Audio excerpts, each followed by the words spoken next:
High বন্ধুরা, আজ আমাদের ডিমের কারি হয়েছিল, চলো তোমাদের সাথে শেয়ার করি। প্রথমে তেল দিয়ে আলু ডিমটা ভেজে তুলে রাখতাম।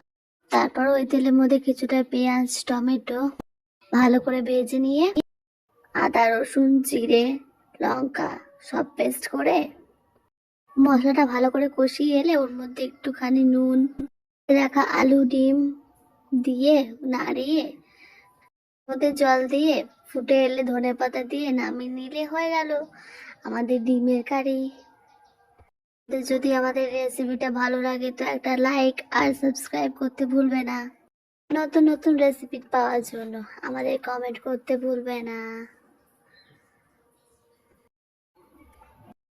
তো চলো, আজকের মতো এখানেই শেষ করছি। লাইক এন্ড সাবস্ক্রাইব করতে ভুলো না। টাটা।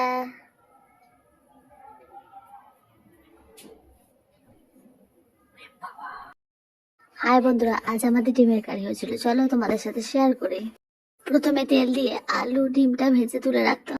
তারপর ওই তেলের মধ্যে কিছুটা পেঁয়াজ টমেটো ভালো করে ভেজে নিয়ে আদা রসুন জিরে লঙ্কা সব পেস্ট করে মশলাটা ভালো করে কষিয়ে এলে ওর মধ্যে একটুখানি নুন রাখা আলু ডিম দিয়ে নাড়িয়ে মধ্যে জল দিয়ে ফুটে এলে ধনেপাতা দিয়ে নামিয়ে নিলে হয়ে গেল আমাদের ডিমের কারি।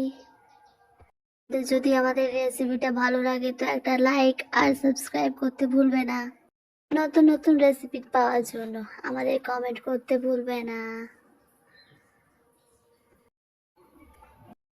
তো চলো, আজকের মতো এখানেই শেষ করছি। লাইক এন্ড সাবস্ক্রাইব করতে ভুলো না। টাটা।